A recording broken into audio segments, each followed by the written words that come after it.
متعدد غزوات میں بے مثال شجاعت کا مظاہرہ کرتے ہوئے شیر خدا کا لقب پایا۔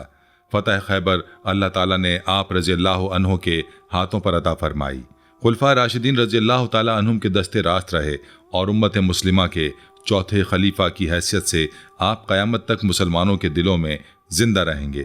آپ کی ولادت 13 رجب کو ہوئی اور یہ مدت ہجرت مدینہ سے کم و بیش 21 سال پہلے بنتی ہے۔ علی نام رکھا گیا۔ والدہ حیدر یعنی شیر کہہ کر پکارتی تھیں، جبکہ مرتضیٰ اور اسد اللہ کے القاب خود رسول اللہ صلی اللہ علیہ وآلہ وسلم نے عطا فرمائے، اور امت آپ کو امیر المومنین کے خطاب سے یاد کرتی ہے۔ یہ وہ شخصیت ہے جس کی شان میں خود رسول اللہ صلی اللہ علیہ وآلہ وسلم نے ارشاد فرمایا کہ میں علم کا شہر ہوں اور علی رضی اللہ تعالی عنہ اس کا دروازہ ہے، یعنی جو علم کو پانا چاہے وہ علی کا دامن تھامے۔ پیارے دوستو، حضرت علی رضی اللہ تعالی عنہ آپ علیہ الصلوۃ والسلام کے چچا زاد بھائی تھے، اور آپ کی پرورش، نگہداشت اور تربیت براہ راست نبی کریم صلی اللہ علیہ وآلہ وسلم کی زیر نگرانی ہوئی۔ آپ علیہ الصلوۃ والسلام آپ رضی اللہ تعالی عنہ کے والد ابو طالب بن عبد المطلب کثیر العیال اور معاشی اعتبار سے تنگ دست تھے، اسی لیے آپ علیہ الصلوۃ والسلام نے حضرت عباس رضی اللہ عنہ کو مشورہ دیا کہ جعفر طیار رضی اللہ تعالی عنہ کی پرورش آپ کریں اور حضرت علی رضی اللہ عنہ کی کفالت میں کرتا ہوں۔ اس وقت حضرت علی رضی اللہ عنہ کی عمر مبارک صرف 3 سال تھی۔ اس طرح آپ کی صحبت شروع ہی سے نبوی ماحول میں رہی اور جہالت کی آلودگیوں سے پاک و صاف رہی۔ بڑے ہوئے تو سفر اور ہجر میں ہمیشہ آپ علیہ الصلوۃ والسلام کے ساتھ رہے، گھر کے تمام معاملات میں ہاتھ بٹاتے اور اپنی عمر کے مطابق ذمہ داریاں نبھانے میں مدد کرتے۔ یہی وجہ ہے کہ آپ رضی اللہ تعالی عنہ کے اخلاق و عادات پر اخلاق نبوی کی اتنی گہری چھاپ تھی کہ دیکھنے والے اکثر حیران رہ جاتے تھے۔ بعثت کے بعد جب رشتہ داروں کو دعوت دینے کا حکم آیا تو آپ علیہ الصلوۃ والسلام نے بنی ہاشم کے سبھی افراد کو کھانے پر بلایا اور انہیں ایمان کی دعوت دی۔ اس موقع پر حضرت علی رضی اللہ عنہ نے فرمایا کہ گو میں عمر میں چھوٹا ہوں، میری ٹانگیں کمزور ہیں اور آنکھوں کی تکلیف میں مبتلا ہوں، مگر میں آپ کا مددگار بنوں گا۔ اس وقت آپ رضی اللہ عنہ کی عمر مبارک صرف 8 سال تھی، مگر حوصلہ اور عزم کا یہ اظہار ہر بڑے سے بڑے انسان کو شرمندہ کر دینے کے لیے کافی تھا۔ مکی زندگی کے سارے آزمائشی دور میں آپ رضی اللہ تعالی عنہ نبی پاک صلی اللہ علیہ وآلہ وسلم کے ساتھ رہے۔ خود فرماتے ہیں کہ میں نبی صلی اللہ علیہ وآلہ وسلم کے پیچھے اس طرح چلتا تھا جیسے اونٹنی کا بچہ اپنی ماں کے پیچھے چلتا ہے۔ تبلیغی اسفار میں اکثر آپ ہی رفیق سفر ہوتے۔ 3 سالہ شیب ابی طالب کی گھٹن بھری قید میں بھی نبی علیہ الصلوۃ والسلام کے ہمراہ رہے اور اس کٹھن وقت میں بھی حوصلہ نہ ہارا۔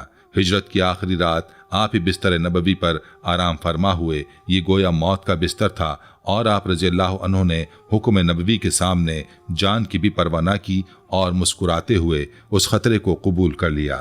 اگلے دن امانتیں لوٹا کر مدینہ کی طرف روانہ ہوئے۔ جب حضور علیہ الصلوۃ والسلام قباء کے مقام پر قیام پذیر تھے تو حضرت علی رضی اللہ تعالی عنہ اس حال میں آپ سے ملے کہ دونوں پاؤں چھالوں سے بھرے ہوئے تھے، یعنی پیدل سفر کی تکلیف بھی برداشت کی مگر نبی علیہ الصلوۃ والسلام کے ساتھ رہنے کی تڑپ دل سے نہ گئی۔ مواخات کے موقع پر آپ علیہ الصلوۃ والسلام نے خود کو انصار میں شامل فرما کر مہاجرین میں سے حضرت علی رضی اللہ عنہ کو اپنا مواخاتی بھائی قرار دیا اور فرمایا کہ تم دنیا اور آخرت میں میرے بھائی ہو۔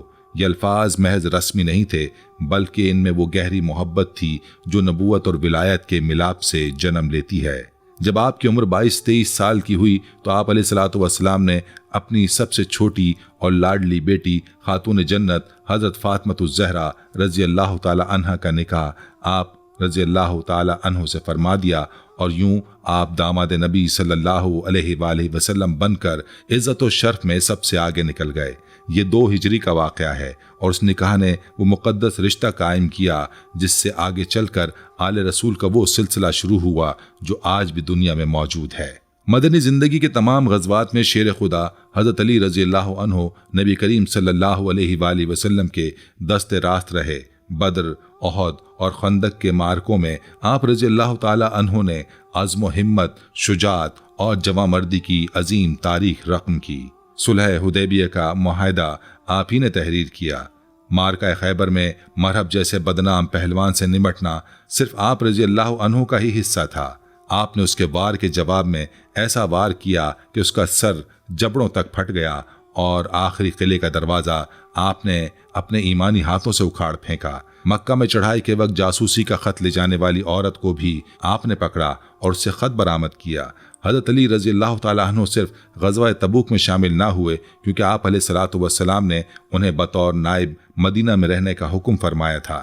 وصال نبوی کے وقت ام المومنین حضرت عائشہ رضی اللہ تعالیٰ عنہ کے حجرہ مبارک میں حضرت علی رضی اللہ تعالیٰ عنہ نے چند دیگر اصحاب رسول صلی اللہ علیہ وآلہ وسلم کے ساتھ مل کر نبی علیہ الصلوۃ والسلام کو غسل دیا اور تہجیز و تکفین کا کام سر انجام دیا۔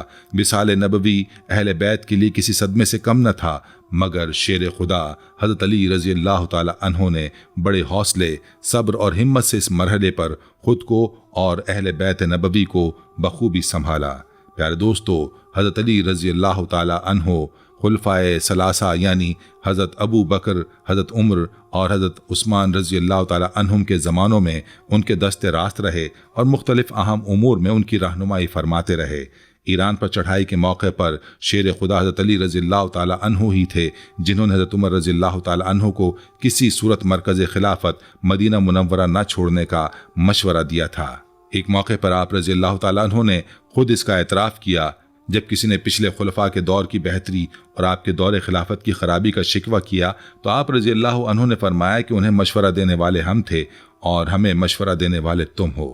حضرت علی رضی اللہ تعالیٰ عنہ کی قائم کردہ کمیٹی جس میں حضرت عثمان، حضرت علی، حضرت طلحہ، حضرت زبیر، حضرت عبد الرحمن بن عوف اور حضرت سعد بن ابی وقاص رضی اللہ تعالیٰ عنہم شامل تھے، اس کمیٹی کے فیصلے میں حضرت عثمان رضی اللہ عنہ کے بعد دوسرا نمبر حضرت علی رضی اللہ تعالیٰ عنہ کا تھا۔